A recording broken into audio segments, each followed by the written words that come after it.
वाला। सांसद और विधायक लगातार जिस तरह से बनते आए हैं, लास्ट सवाल मेरा ये आपसे रहेगा, सांसद के द्वारा जिस तरह से नलियों और गलियों पे सबसे ज़्यादा ध्यान दिया जाता है, विधायकों के द्वारा नलियों गलियों से उठकर कोई और काम कार्य क्यों नहीं किया जा रहा है? देखिए, पहली बात आपने जो कहा तो याद, आप लोग मुंह में डालकर क्वेश्चन पूछ रहे हैं, तो 2005 से पहले बिहार की क्या स्थिति थी?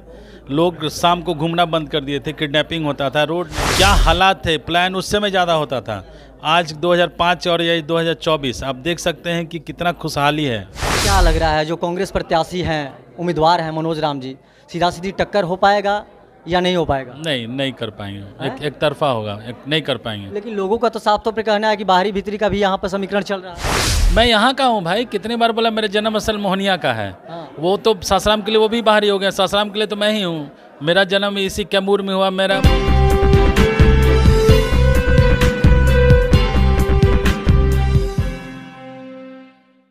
नमस्कार, मैं हूं सोनू और आप देख रहे हैं मीडिया दर्शन अखबार का यूट्यूब चैनल। 2024 लोकसभा चुनाव को देख सकते हैं कि किस तरह से सियासत बिहार में लगातार जारी है और जिस तरह से बीजेपी लगातार ये दावा कर रही थी कि हम 400 प्लस पार करेंगे और बिहार में 40 की 40 सीट जीतने में कामयाब रहेंगे, मगर मैं शाहाबाद की बात कर रहा हूँ। शाहाबाद में कहीं ना कहीं बीजेपी का सीट फंसते हुए नजर आ रहा है और तमाम मुद्दों पर मेरे साथ बात करने के लिए सासाराम लोकसभा के प्रत्याशी सीवेश राम जी हैं। क्या कहिएगा, बीजेपी जिस तरह से लगातार दावा कर रही थी, आपकी टीम लगातार दावा कर रही थी कि 400 पार और बिहार में 40 की 40 सीट जीता जाएगा, मगर अब कहीं ना कहीं ये दाव पेच फंसते हुए नजर आ रहा है, क्या कहिएगा? कहाँ फंसता हुआ नजर आ रहा है? हम 353 अभी वर्तमान में हैं जी। अपने खुद भारतीय जनता पार्टी 303 सीटों पर विजयी है और बाकी सीटें 53 सीटें और हैं, तो 50 सीटें और एनडीए का है। इसमें मैं पिछला चुनाव में आप लोकसभा के दृष्टिकोण से देखेंगे 40 में 39 सीट हम जीते हुए, इस बार 40 से कोई 40 हम स्वीप कर रहे हैं। फंसता हुआ कहाँ नज़र आ रहा है? सामने तो कोई है ही नहीं।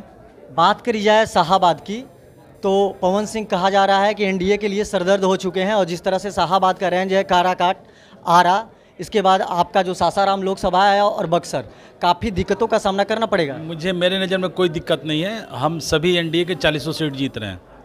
40 सीट जीतने की दावा कर रहे हैं और काराकाट में साफ तौर पे कहा जा रहा है कि पवन सिंह एनडीए यानी उपेंद्र कुशवाहा के अपना जान रहा हूँ ना, मैं खुद एग्ज़ाम दे रहा हूँ, मैं एग्जामनी हूँ, मैं दूसरे अगल बगल नहीं झाँकता, मैं अपना चुनाव लड़ रहा हूँ। अच्छा, सीवेश राम जी लगातार जिस तरह से लगभग 2 महीना से लगातार सासाराम लोकसभा में भ्रमण कर रहे हैं, अभी माहौल क्या है सासाराम लोकसभा का? आप देख सकते हैं, कैमरा घुमा सकते हैं कि जो कार्यकर्ताओं में जो उत्साह है और लोगों में उत्साह नज़र आ रहा है। मैं तो बोला प्रचंड बहुमत से, ऐसा भूतो न भविष्यो रिजल्ट आने वाला है। जो इस बार रिजल्ट आने वाला है, आप देखिएगा 4 तारीख को, ऐसा रिजल्ट पहली बार होने जा रहा है। क्या लग रहा है जो कांग्रेस प्रत्याशी हैं, उम्मीदवार हैं मनोज राम जी, सीधा सीधी टक्कर हो पाएगा या नहीं हो पाएगा? नहीं कर पाएंगे, एक तरफा होगा, नहीं कर पाएंगे। लेकिन लोगों का तो साफ तौर पे कहना है कि बाहरी भीतरी का भी यहाँ पर समीकरण चल रहा है। मैं यहाँ का हूँ भाई, कितनी बार बोला मेरे जन्म असल मोहनिया का है। वो तो सासाराम के लिए वो भी बाहरी हो गया, सासाराम के लिए तो मैं ही हूँ। मेरा जन्म इसी कैमूर में हुआ। मैं वोटर पिछले 30 सालों से सासाराम का हूँ। यहाँ 10 साल के बाद भारत की नागरिकता मिल जाती है और आप बाहरी भीतरी की बात कर रहे हैं। मैं 30 साल से यहाँ का वोटर हूँ, तो बाहरी कौन सा? मैं इस देश का नागरिक हूँ, मैं कोई पाकिस्तान और बांग्लादेश का नागरिक नहीं हूँ, इस भारत का नागरिक हूँ। अच्छा, नई प्लानिंग क्या होगी अगर आप चुनाव जीतते हैं तो सासाराम लोकसभा के लिए क्या सोच के रखे हैं कि सबसे पहला काम सासाराम लोकसभा में क्या किया जाएगा आपके द्वारा? देखिए, सबसे पहली बात है कि नरेंद्र मोदी जी काम हो रहे हैं, उन कामों को नीचे तक पहुंचाना। पिताजी के द्वारा जो करमचट परियोजना बना, उसकी अभी तक वितरणियाँ नीचे नहीं पहुँच पाई हैं, उस वितरणियों को नीचे पहुँचाना। जो मेडिकल कॉलेज यहाँ नहीं बना है, उस कॉलेजों को बनाना। यूनिवर्सिटी की बात आप ही चर्चा कर रहे थे, तो मैं देखता हूँ यूनिवर्सिटी का प्रावधान यहाँ कर यहाँ यूनिवर्सिटी का ऑलरेडी एक यूनिवर्सिटी बन चुका है। आप उस दिन एक बार और आपने इंटरव्यू में पूछा था, गोपाल नारायण सिंह यूनिवर्सिटी भारतीय जनता पार्टी ने बनाया है यहाँ पर, वो विश्वविद्यालय है। तो आप उस दिन में एक दिन और आपने इंटरव्यू लिया था, तो वो ऑलरेडी मेरा भारतीय जनता पार्टी के द्वारा बन चुका है यहाँ। तो और भी जो टूरिज़्म की बात है, जो उसको विस्तार करना, टूरिज़्म से रोज़गार उत्पन्न हो गए, बहुत सारी ऐसी चीज़ें हैं जो एक प्रत्याशी के रूप में अभी मैं ज़्यादा नहीं कुछ बोलना चाहता हूँ।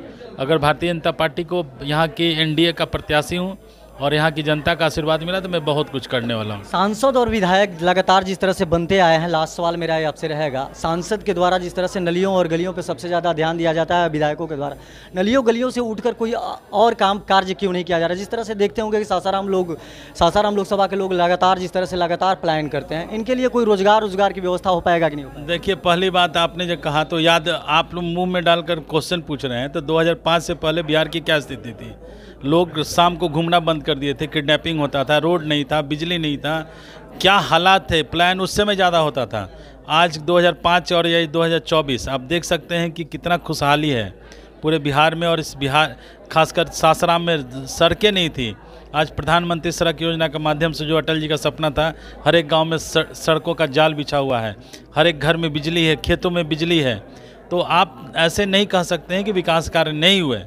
विकास कार्य 2005 और अभी में कहिएगा तो आसमान ज़मीन का फ़र्क है, और हम बहुत प्रगति किए हैं। 2005 में जो जंगल, ओरिजिनल जंगल राज था 2005 से पहले, और अभी आसमान ज़मीन का अंतर है।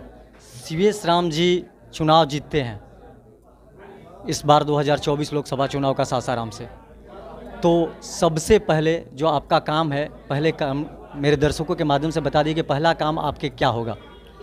मैं तो शुरू से कह रहा हूँ कि खेतों में पानी पहुँचे, इसके लिए नहरों की सफाई करवाना, किसानों को खेतों में पानी पहुँचे, जो वितरणियाँ हैं, करमचट का हो या सोन नहर प्रणाली का, उन वितरणियों को ठीक करवाना, लोग शिक्षित बने, हमारे बच्चे शिक्षित बने, इन सब कामों पे ज़्यादा फोकस रहेगा। चुनाव आसानी से फिर एक बार बता दीजिए, जीत जाएंगे?